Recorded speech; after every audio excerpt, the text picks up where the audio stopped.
प्रिय बंधुओं, नमस्कार। आप सबको भगवान शिव के परम पवित्र मास सावन की अनंत अनंत शुभकामनाएं। सावन का महीना हमारे कान में जैसे ही शब्द पड़ता है तो आसमान में उमड़ते घुमड़ते बादल, घन घोर घटाएं, लगातार धारा प्रवाह, झड़ी के रूप में बरसता हुआ जल, पानी से भरे हुए नदी नाले, ताल तलैया और चारों तरफ हरियाली, ये दृश्य हमारे सामने घूम जाता है।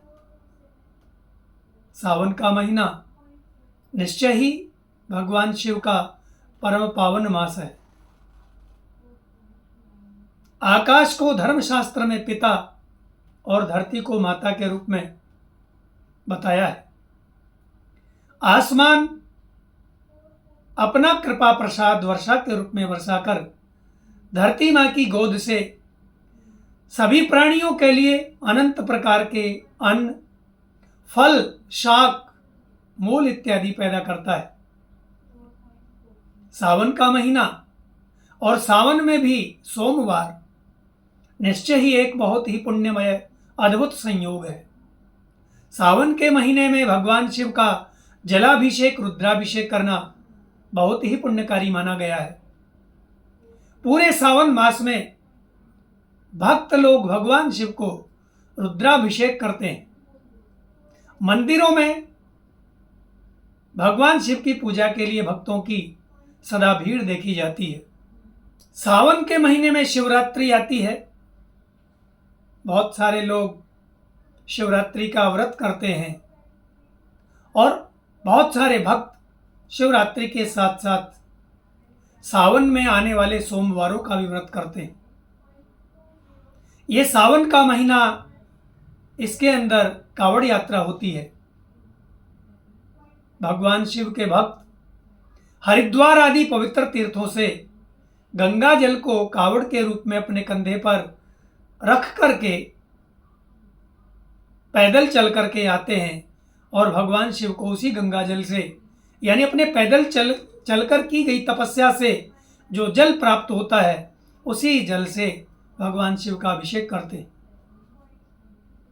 एक प्राचीन कथा के अनुसार, धार्मिक कथा के अनुसार, जब देवताओं और दानवों ने समुद्र का मंथन किया तो उस समुद्र में से 14 रत्न निकले थे। उन 14 रत्नों में लक्ष्मी, कौस्तुभ, पारिजात, कामधेनु, देवताओं का पवित्र घोड़ा, देवताओं का ऐरावत हाथी, देवांगना रंभा, शंख, अमृत और विष, 13 रत्नों को सभी देवताओं ने आपस में बांट लिया और जो 14वां रत्न था, जो कालकूट नाम का जो विष था, जहर था, वो सभी ने छोड़ दिया। उस जहर के प्रभाव से सारी सृष्टि में त्राही त्राही मच गई। सभी जीव जंतु मूर्छित होने लगे। तो देवताओं के कहने से भगवान शिव ने वो कालकूट नाम का जहर वो पी लिया। जहर की अग्नि से, जहर के प्रभाव से भगवान शिव का जो गला था वो जलने लगा और उस जहर की अग्नि से वो उनका गला नीला पड़ गया। तब इंद्रदेव ने उस जहर की अग्नि को शांत करने के लिए वर्षा की थी। तो ये सावन मास ही था जिसमें इंद्र ने वर्षा की थी। एक धर्मशास्त्र की, पुराणों की अन्य कहानी के अनुसार दक्षपुत्री सती, जो अगले जन्म में माता पार्वती के रूप में हिमालय के घर पैदा हुई, उस पार्वती को नारद ने उपदेश दिया कि पुत्री, तुम कठिन तपस्या करो और भगवान शिव को पति के रूप में प्राप्त करना। माता पार्वती नारद के उपदेश से प्रेरित होकर के कठिन तप में लग गई और उन्होंने भगवान शिव की कठोर तपस्या की। भगवान शिव ने प्रसन्न होकर के उनसे शादी रचाई। अपने सभी सहचरों के साथ इसी सावन मास में बारात लेकर के भगवान शिव ने पार्वती से विवाह रचाया। एक अन्य कहानी और भी है। मृकंडू नाम के एक ऋषि थे। उनके एक पुत्र थे जिनका नाम था मार्कंडेय, जिनकी थोड़ी सी आयु थी, लेकिन मृकंडू ऋषि भगवान शिव के परम भक्त थे। ऋषियों के मुनियों के कहने से उन्होंने सावन के महीने में अखंड रुद्राभिषेक और महामृत्युंजय का जपानुष्ठान किया। जप और अनुष्ठान रुद्राभिषेक के प्रभाव से मृकंडू ऋषि ने भगवान शिव से आशीर्वाद प्राप्त किया कि उनका बेटा दीर्घायु को प्राप्त हो। भगवान शिव के आशीर्वाद से अल्पायु वाला मार्कंडेय भी दीर्घायु हुआ और अष्ट चिरंजीवियों में उसका नाम हुआ, यानी वो आज अमर है।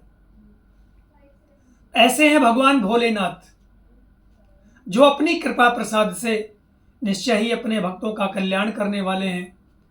उनके हर प्रकार के ऐश्वर्य को वृद्धि करने वाले हैं, रोगों से मुक्ति देने वाले हैं।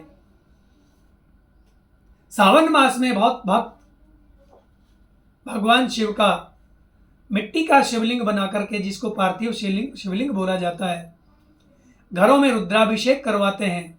ब्राह्मणों को बुला करके महामृत्युंजय का जप करवाते हैं। बहुत सारे लोग तो पूरे सावन ही करवाते हैं, कुछ लोग सोमवार में करवाते हैं, क्योंकि ऐसा करना सावन मास में भगवान शिव की कृपा प्राप्त करना ऐसा माना गया है।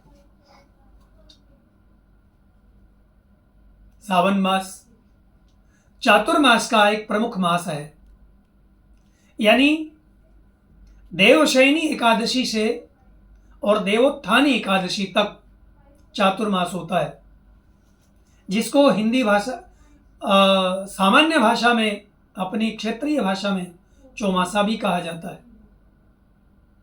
जैन धर्म के अंदर चातुर्मास का बड़ा महत्व है। वैसे यह चातुर्मास जिसमें सदा वर्षा होती रहती है, तो ऋषि मुनि लोग तीर्थों का अटन करना, तीर्थों पर भ्रमण करना बंद कर देते हैं। यह ऋषि मुनियों के लिए, साधु संतों और भक्तों के लिए निश्चय ही तपोबल बढ़ाने वाला है, उनकी साधना में वृद्धि करने वाला है।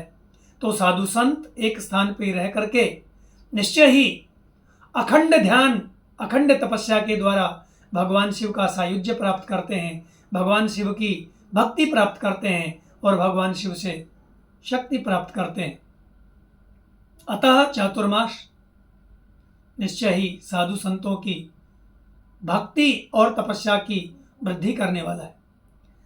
चातुर्मास में यानी सावन में हर शैव को, हर सामाजिक को, हर गृहस्थी को सदा शिव की उपासना पूजा करनी चाहिए। हर रोज भगवान शिव का जलाभिषेक करना चाहिए। भगवान शिव को बिल्व पत्र अर्पित करना चाहिए, क्योंकि बिल्व पत्र, एक ही पत्र में 3 पत्र होते हैं, ऐसी मान्यता है। सांसारिक तीनों प्रकार के जो दोष हैं, आध्यात्मिक, आदिदैविक और आदि भौतिक, उन तीनों प्रकार के दोष और रोग आदि व्याधियों को नष्ट करने में बिल्व पत्र बड़ा पुण्यकारी है। अतः भगवान शिव को बिल्व पत्र भेंट करें।